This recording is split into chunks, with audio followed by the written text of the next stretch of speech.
हाय नमस्ते. तर असं पटांगण झाडून घेतलंय. तिथं थोडंसं भात टाकलंय चिमण्यांसाठी. चिमणे येऊन खाऊन जातात. धुतलेले कपडे असे वाळाय टाकलेत.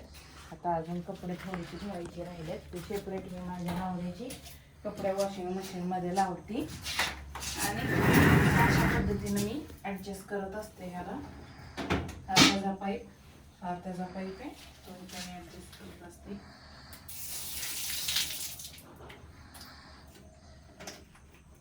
ॲडजस्ट केला आणि सोडलं, बटन अटॅच केलं, बटन टाकलं, पॉवर ऑन करायची. आता पॉवर ऑन केली लो स्पीडवरती, आपल्या स्पीडवरती म्हणजे वॉटर लेवल लोवरती ठेवून आता ते कपडे धुवणार. तर चला मी आता चहा बनवणार आहे इंडक्शन कुकटॉपवरती. अजून काही गॅस आलेला नाही आहे. तर गॅस येईपर्यंत तरी किमान आपल्याला इंडक्शन कुकटॉपवरतीच मला स्वयंपाक करावा लागणार आहे. तर हे असं नवऱ्याला चहासाठी सामान आणलेले आज सकाळ जाऊन मोठ्या मुलीला शाळेत सोडून हे चहाचं सामान आणलेलं आहे. इथंच तो बोर्ड आहे आणि ह्या बोर्डाला मी इथंच अटॅच करत असते. चहा बनवायचं मी भांडे घेऊन येणार आहे.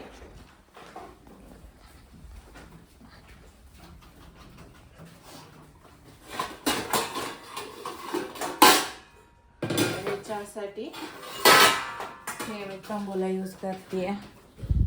त्या तंबोल्यामध्ये मी छोडे यामध्ये बनवायला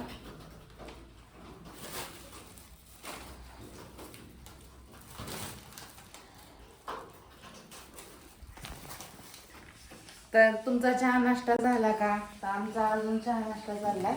ते बघा 8:15 वाजले. आंघोळ्या ही ती उरकून आता चहा बनवायला टाकणार. मग थोडीशी देवाची इथली साफसफाई करायची आणि दिवा लावायचा.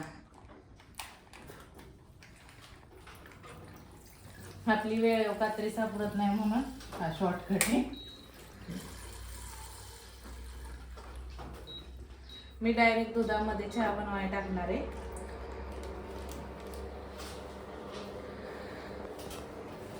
हे चहा पत्ती टाकणार आहे. चहापत्तीचा डबा फुटलेला आहे त्याच्यामुळं चहापत्ती मी ह्या बॉक्समध्ये ठेवते. आणि साखर एवढी अशी साखर टाकून आता हा चहा बनणार. तोपर्यंत आता आपण इकडं देवपूजेला लागायचंय. जराशी देवाची इथली साफसफाई करून घ्यायची आहे. तर किचन मध्ये असा राडा झाला. आता सगळे भांडी पडलेली आहेत घासायच्या. हे असे हरभरे भिजाय ठेवलेत सकाळ 6:30 वाजता स्वयंपाकासाठी.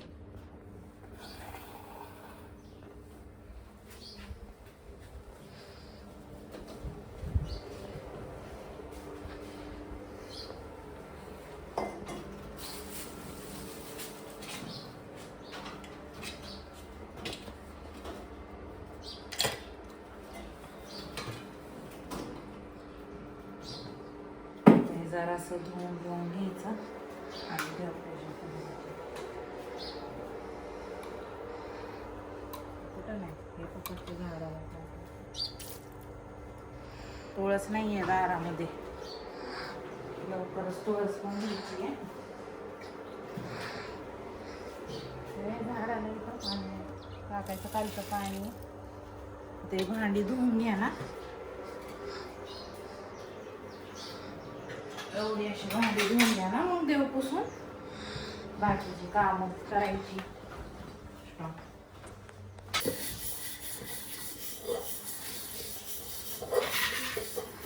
शिदू मला थोडा विनेगर आणि मीठ दे ग.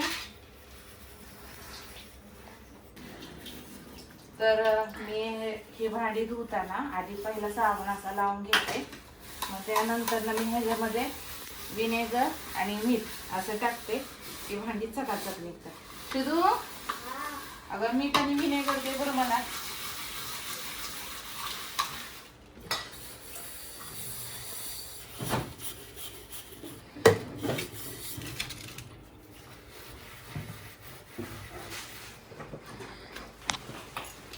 तर हे तुम्ही आतनं बघू शकताय, बाहेरनं कसे डाग आहेत. तर टाक ग 1 चमचा मीठ.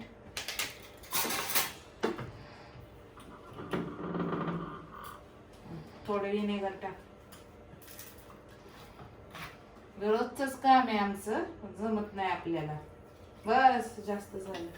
हे बघा जस्ट हलवायचं असं, हलवून सुद्धा चकाचक निघतात. मग हे ना जास्तच विनेगर टाकले. हे मग असं वरनं जस्ट पाणी फिरवायचं त्याचं. अकरेत टाकले विनेगर. अशी भांडी चकाचक निघतात. मी फक्त मीठ आणि विनेगरचा वापर करते, त्याच्यामध्ये सोडा बिडा काही टाकत नाही.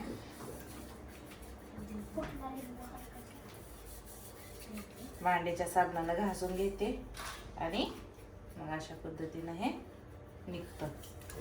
अशा पद्धतीनं भांडी निघतात. म्हणजे मग थोडासा साबण आपण लावायचा. याने करून भांडी अशी स्वच्छ निघतात. हे बघा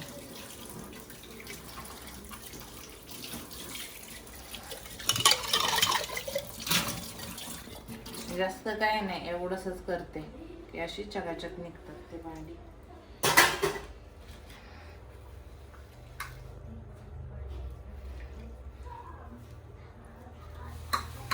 अशा पण डिशला अशाच पद्धतीने चकाचक करायचं.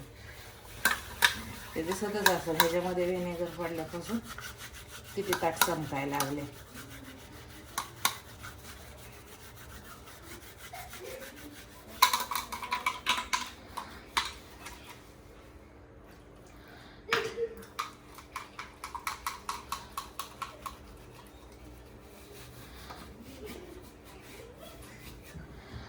अशा पद्धतीनं चकाचक निघतं. पितळाची तांब्याची भांडी मी फक्त पहिला साबण लावते, मग थोडा विनेगर 1 चमचा मीठ घातले चकाचक होते. अकरेट विनेगर टाकले मुलीला.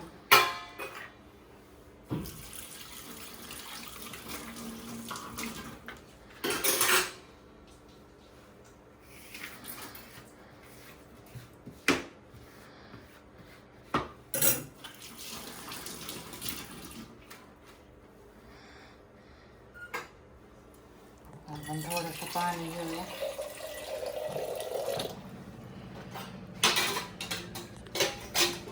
येतोय चहासाठी.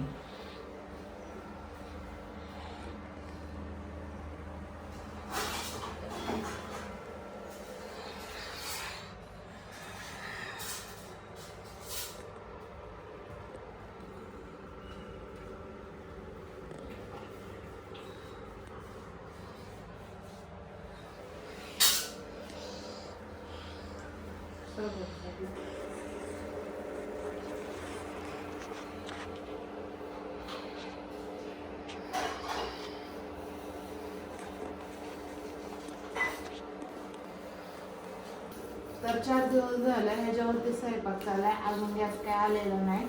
जेव्हा गॅस डिलिव्हर होईल इथे तेव्हा मग गॅसवरती स्वयंपाक, मग थोडंफार फराळाचं सामान ही ते बनवणार आहे.